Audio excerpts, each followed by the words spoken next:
Sis Mika, oh. Wow, nga, mukhang masasarap na mga pagkain na yan ah.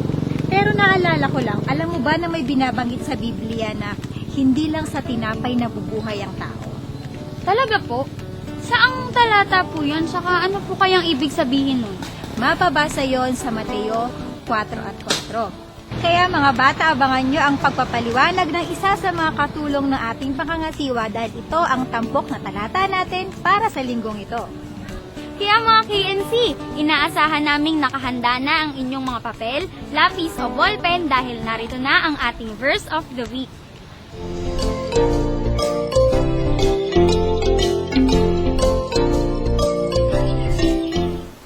Magandang araw sa inyong lahat, mga bata. Minsan pa, narito tayo ngayon para sa ating verse of the week. Ang ating verse of the week ay nakasulat sa Mateo 4:4. Ang sabi ng Panginoong Hesukristo, datapwat siya'y sumagot at sinabi, nasusulat, hindi sa tinapay lamang nabubuhay ang tao, kundi sa bawat salitang lumalabas sa bibig ng Diyos. Ang talatang ito ay sinabi ng Panginoong Hesukristo nang siya ay tinutukso ng dyablo sa ilang. Ang sabi kasi ng dyablo, ipag-utos mo na ang mga batong yan ay maging mga tinapay. Kaya ang sabi ng Panginoong Hesukristo sa kanya, nasusulat, hindi sa tinapay lamang mabubuhay ang tao, kundi sa bawat salitang lumalabas sa bibig ng Diyos. Noon kasing nagutom na ang Panginoong Hesukristo, akala ng dyablo matutukso niya ang Panginoong Hesukristo kasi gutom na siya hindi ba? Meron kasing mga tao, pagka gutom na, kahit ano kinakain. Kahit bawal, kinakain nila. Kasi gutom na sila. Tayo, hindi dapat na ganon. Tayo, na nasa loob ng iglesia ng Diyos, lalo na kayo mga bata, pag alam ninyo na ang isang pagkain ay bawal, huwag niyong kakainin kahit nagutom pa kayo. Kasi, pwede naman tayong hindi mamatay ng gutom. Yung kasing salita ng Diyos, pagkain din yun. Hindi yung pagkain lang ay yung pagkain literal. Baka mamaya, bawal yung pagkain. Ano ba ang mga bawal natin kainin? Bawal ang dugo, di ba? Tapos, bawal yung inihanda sa mga piyesta, sa mga Diyos-Diyosan. Bawal yung mga binigti, yung mga hindi lumabas ang dugo. Bawal yung mga ini-o-offer sa idol, yung mga iniaalay nila sa mga Diyos-Diyosan nila. Bawal yun. Ngayon, kung halimbawa ang pagkain, yun na lang, bawal naman ng Diyos, huwag niyong kakainin. Kasi, sabi ng Panginoong Hesukristo, hindi sa tinapay lamang nabubuhay ang tao. Ang pwede ring makabuhay sa tao ay yung salita ng Diyos na lumalabas sa kanyang bibig. At yun yung nababasa natin sa Biblia. Ngayon, kung tayo ay sumusunod sa salita ng Diyos, sa utos ng Diyos, kahit magutom yung tiyan natin, hindi naman tayo mamamatay. Hindi rin tayo magkakasakit. Kasi sumusunod tayo sa Diyos. Makakabuhay sa atin yun, makakapagbigay sa atin yun ng buhay. Pero kung halimbawa, kumakain ka ng bawal ng Diyos, pwede kang mamatay. Hindi ba? Kasi ang nagbibigay ng buhay ay ang Diyos. Kaya kung susunod tayo sa kanyang salita, kahit na magutom pa tayo, hindi tayo mamamatay. Kasi yun ang sabi ng Panginoong Hesukristo. Nasusulat, hindi sa tinapay lamang nabubuhay ang tao, kundi sa bawat salitang lumalabas sa bibig ng Diyos. Yung ibig sabihin ng tinapay dito, hindi lamang sa tinapay, hindi naman puro bread lang. Diba yung ibang pagkain, kinakain din natin? Parang symbolic lang yon yung ginamit na salita. Hindi lamang sa tinapay nabubuhay ang tao. Pero may ibang pagkain pa nakasama doon. Ayun, ang ibig lang sabihin, hindi puro yung mga pagkain material, hindi puro yung mga pagkain sa tiyan pumapasok ang pwedeng makabuhay sa atin. Marami kang magpagkain masasarap, pero hindi ka naman sumusunod sa salita ng Diyos, mamamatay ka rin. Ngayon, kahit naman ikaw konti lang ang pagkain mo, kahit wala ka pang pagkain, kung ikaw naman ay sumusunod sa utos ng Diyos, bubuhayin ka ng Diyos, hindi ka mapapasama. Kasi hindi lamang sa tinapay nabubuhay ang tao, kundi sa bawat salitang lumalabas sa bibig ng Diyos. Yon ang pinakamahalaga sa atin. Yung salita ng Diyos ang magbibigay buhay sa ating mga katawan. Naintindihan niyo mga bata? Kaya mag-ingat kayo sa pagkain ha. Huwag kayong kakain ng mga bawal. Lagi niyong iisipin ang salita ng Diyos. Huwag kakain ng mga ipinagbabawal niya. Kahit na magutom, okay lang yon. Basta bawal, huwag niyong kakainin. Okay, naintindihan niyo? Maraming salamat sa inyong pakikinig.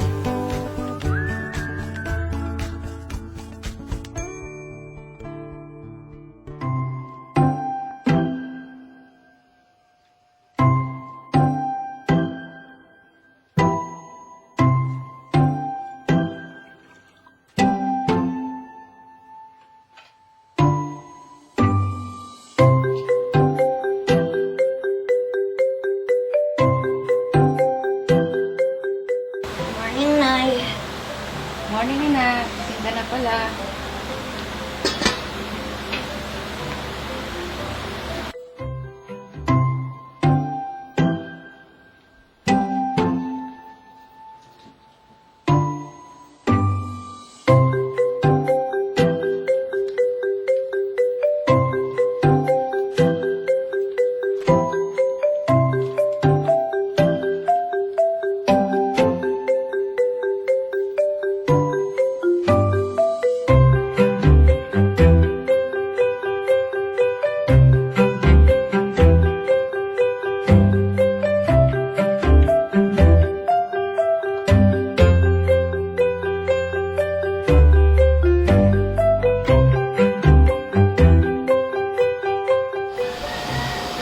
Anak, kasi naiintindihan ko po, Nay.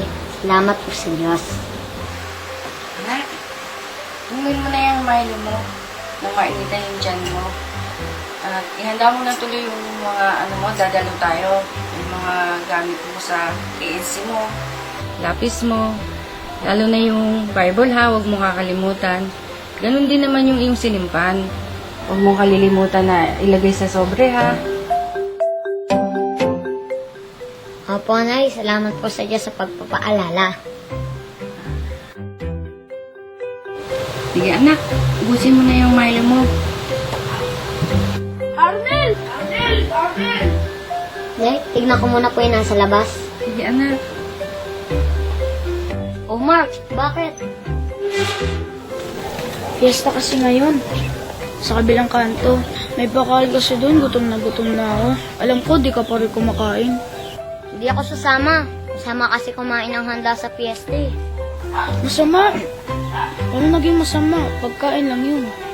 Sumama ka na lang sa akin. May mas masarap na handang pagkain sa pupuntahan natin. Kaysa dyan sa pupuntahan mo. Tinakasyon pala ng mukha mo. Mukhang masarap yan. Sige, sama ako. Pasok ka muna. Antayin mo na lang ako. Maliligo pa lang kasi ako eh. Tara.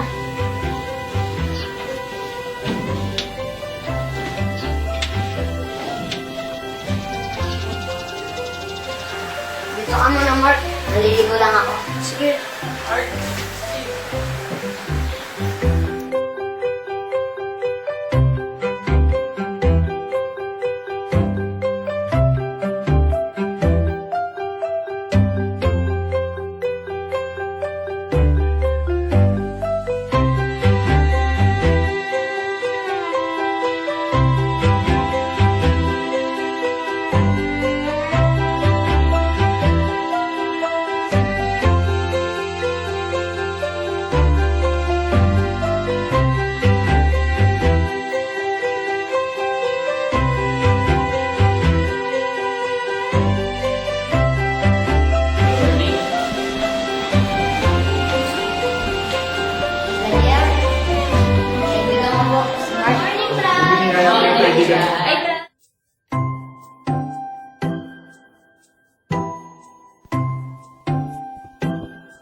bata, salamat sa Diyos sa pagkakataong ito.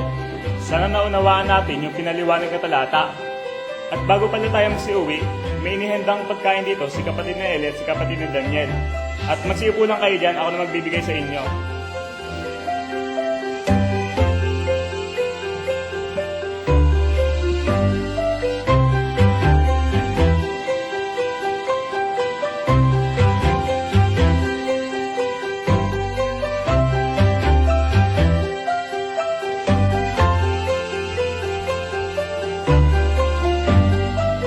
Uy, Arnel, naunawaan ko na yung sasabi mo tungkol sa pagkain. Mas masarap nga ito. Salamat, sinama mo ako dito. Magpasalamat ka sa Diyos. Salamat sa Diyos sa sunod, isama mo ako ulit dito para sa pagkain. Pagkain pang spiritual. Pray muna tayo bago kumain.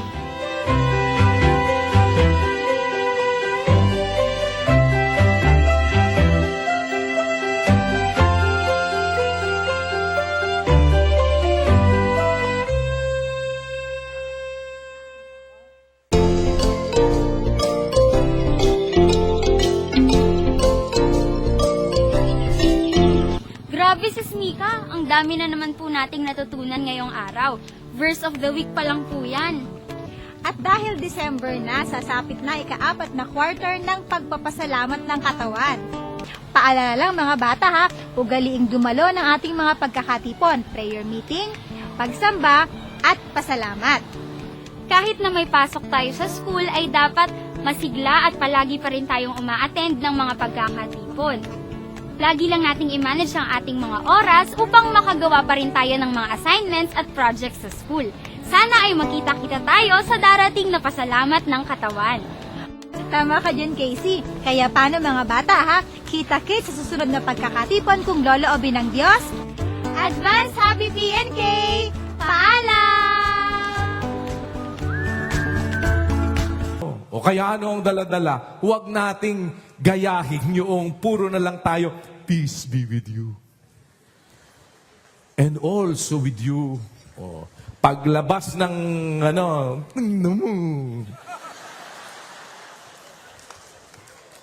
diba? Alam nyo, nasa kanta nila laging, diba, yun ang wish nila Yun ang wish nila. Mabuti sana kung wish. Pero hindi. Ang wish nila, ano na lang Di ba yun, wish na lang lagi na yung saan? Ang pag-ibig, kung pag-ibig, sabi, kung pag-ibig ang siyang naghari. Di ba yun ang sabi nila? Araw-araw ay magiging Pasko lagi. Di ba? Kaya lang, hindi nga. Alam nyo, napakasarap damhin ng nagkakagulo sa paligid natin. Pero sa gitna nating mga magkakapatid, may kapayapaan.